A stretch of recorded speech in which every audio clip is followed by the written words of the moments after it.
Salve, salve família, aqui quem fala é o Lutz do canal Cortes Podcast e no meu primeiro mês monetizado eu já fiz $3.000 só seguindo o que esse cara fala no curso dele. Então se você quer ganhar dinheiro com internet e YouTube sem nem precisar aparecer, confere o primeiro link na descrição.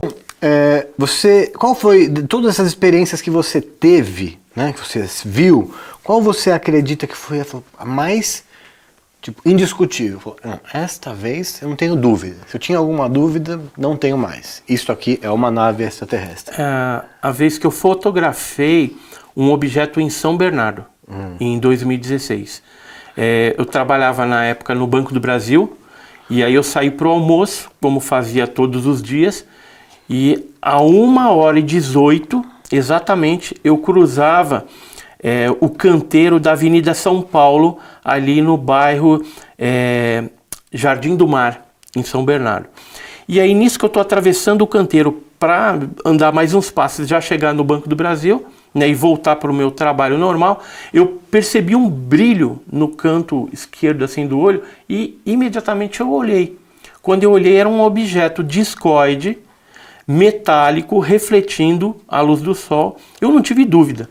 Aquele lá, falei, é um disco voador, porque o formato era... Quando foi isso? Foi em 2016. Pouco tempo atrás. Se não me falha a memória, 2 de setembro de 2016. Exatamente essa data. Alguém mais viu? Várias pessoas ali em São Bernardo viram, naquele dia que eu fotografei, e também viram em dias anteriores e dias posteriores. Eu tenho tudo isso catalogado no site da Burn. Burn, o que é esse site? É www.portalburn.com.br. O que é? Lá que é Burn? O que significa? Burn de queimar, né? Ah, tá. Queimar. B-U-R-N. Edson, o que eu fico curioso, assim, eu acredito que existem extraterrestres e tudo mais. Eu trouxe até umas coisas aqui bem legais. Tá, vamos ver. Para você, posso ir pegando aqui algumas coisas? coisas? Mas a pergunta que eu te faço é a seguinte. Como nos últimos anos, nos últimos 10 anos principalmente, todo mundo tem uma câmera filmadora na mão. Uma coisa que era raro no passado, né? Você tem uma filmadora, você tem uma máquina fotográfica, você tinha que revelar. Era muito mais trabalhoso você tirar uma foto e tudo mais. Hoje, você viu um negócio aqui, pá! Tem o celular, né? Tem o celular. Por que, mesmo assim, a gente não tem o registro? Antigamente parece que tinha mais registros. Parece que antigamente apareciam mais vídeos e mais fotos de OVNIs que agora.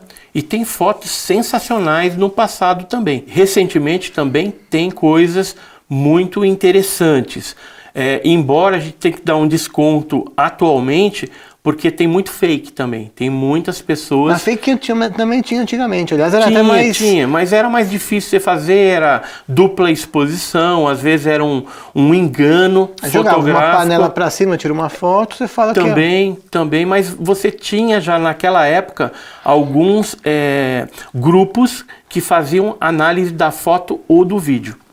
Por exemplo, o Ground Saucer Watch nos Estados Unidos, o próprio pesquisador que já falecido, Claudir Covo, aqui de São Paulo, ele era um engenheiro que fazia análise de foto e de filme. Então a gente já tinha naquela época, embora assim primitivo, vamos dizer assim, porque hoje tem muito mais recurso, mas se fazia já as análises das fotos e vídeos. E o que acontece?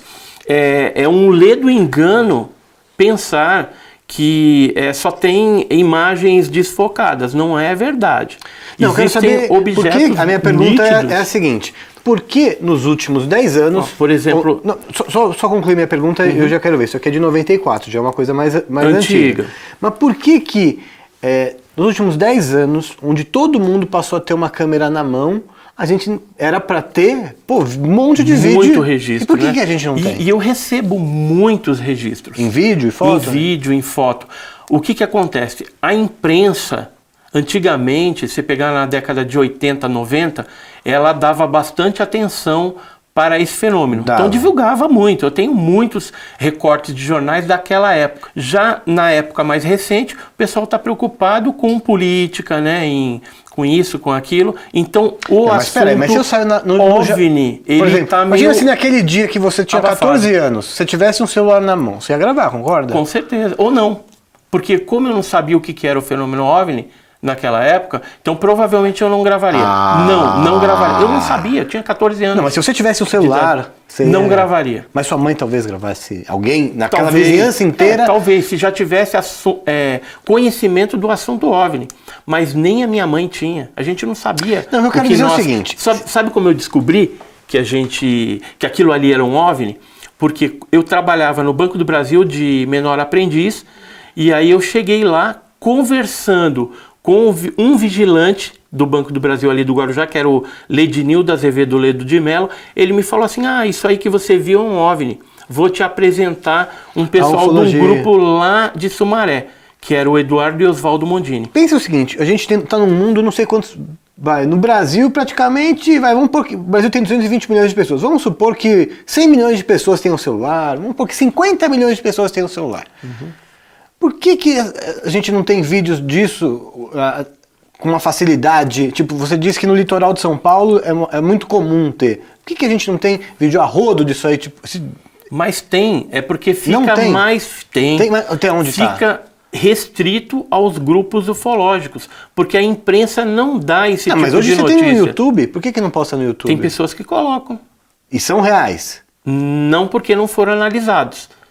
Então, são considerados reais aqueles que passam por uma análise técnica. Eu quero ser convencido hoje. Me mostra seu material primeiro. Você trouxe aqui um monte de coisa, vamos ver. Então, só para você ter uma ideia, a gente tem uma revista, eu sou coeditor da revista, a revista OVNI Pesquisa. Essa aqui é a última edição. Então, o corpo consultor dessa revista são cientistas, né? São astrônomos, professores e tem ufólogos também. Tá na banca ou só pela internet que compra? Tava na banca, mas a gente ainda está negociando para poder disponibilizar. OVNIpesquisa.com.br. Isso, através desse site a gente consegue ter acesso. O que a gente traz aqui? Um conteúdo com metodologia científica. Então, por exemplo, você vai encontrar matérias aqui que falam, por exemplo, de metamateriais. O que são os metamateriais? São fragmentos vindos do espaço. extraídos em explosões de OVNIs ou quedas, acidentes de OVNIs, e esse material ele tem chamado a atenção não só dos cientistas, dos militares, mas também dos ufólogos, de todo mundo. Tanto é que a gente tem no nosso grupo lá fragmentos da explosão do OVNI de Ubatuba de 57, que inclusive a gente levou para a USP. Qual é a maior evidência que você tem para as pessoas que não acreditam acreditarem? Eu acho que essa é aí que eu quero chegar. Olha como é óbvio que isso é um OVNI. O que você diria? Os metamateriais, a documentação produzida pelos militares, ou seja, aeronáutica, exército, marinha, polícia militar, antigo extinto, né, SNI, ABIN, e também radarização, porque quando ocorre a radarização, ou seja, a detecção de um objeto voador não identificado em radar, significa que ele é concreto. Então ele não vai ser uma alucinação coletiva, ele não vai ser um reflexo na asa do avião, de repente o piloto está vendo lá, ele não vai perseguir, na verdade, um reflexo. Então a gente tem alguns dados concretos da existência desse fenômeno, as marcas mesmo no solo que causam alterações. Quando você faz uma análise de um solo ou de uma vegetação que foi afetada por OVNI, você vai encontrar lá alterações no pH, radiação, outros tipos de coisas que normalmente você não encontraria. Mas poderia existir outras hipóteses dessas coisas. Mas vamos ver, isso aqui é uma matéria com a pergunta que eu estou te fazendo. Você tem aqui nessa revista aqui, que é a edição número 9, tem uma matéria que está falando... Fábio Gomes deve ser o seu colega? Isso. Está falando justamente o que eu estou te perguntando. Por que há menos casos de OVNIs para investigar? Há percepção entre vários ufólogos de que menos casos estão sendo investigados se comparados com as últimas 3 ou 4 décadas. É o que eu estou te falando, sem ter lido a revista.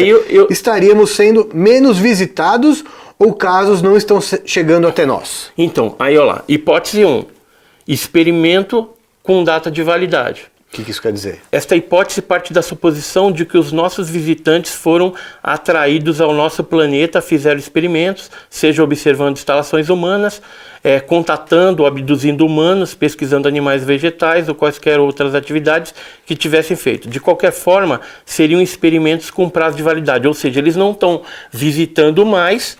Tipo, o homem foi na Lua em 69 e não voltou mais. É isso. Tipo, fizeram o que tinham que fazer, que nem a Operação Prato, por exemplo. Não, que nem o homem foi na Lua e não voltou mais. Sim, eu estou falando mais da ufologia. Quando teve aquela Operação Prato no norte do país, várias pessoas foram atacadas. O que é Operação Prato? Foi uma operação conduzida pelo 1º Comando Aéreo do Pará, coordenada pelo capitão William G. Holanda, da Aeronáutica, junto com o sargento Flávio. O que aconteceu lá? Objetos voadores não identificados apareceram de forma maciça naquela região, ou seja, no Pará, no Maranhão, no Amazonas, na década de 70, finalzinho e começo de 80, e projetavam focos de luz nas pessoas e sugavam determinadas partes de sangue, material... É o chupa-chupa. Plasma, é o chupa-chupa. Tá. Seria o fenômeno chupa-chupa. Tá. Então o que aconteceu? Esse fenômeno ocorreu lá, nessa época, e depois desapareceu. Então pode ser, essa primeira hipótese aqui, que ele vem, faz uma determinada missão específica e depois tira o time de campo. Para voltar no momento seguinte. Aquilo que eu estava falando, a hipótese 2, a descrença da imprensa em cima do assunto, então eles não dão mais ênfase para o assunto e a vergonha da pessoa de relatar.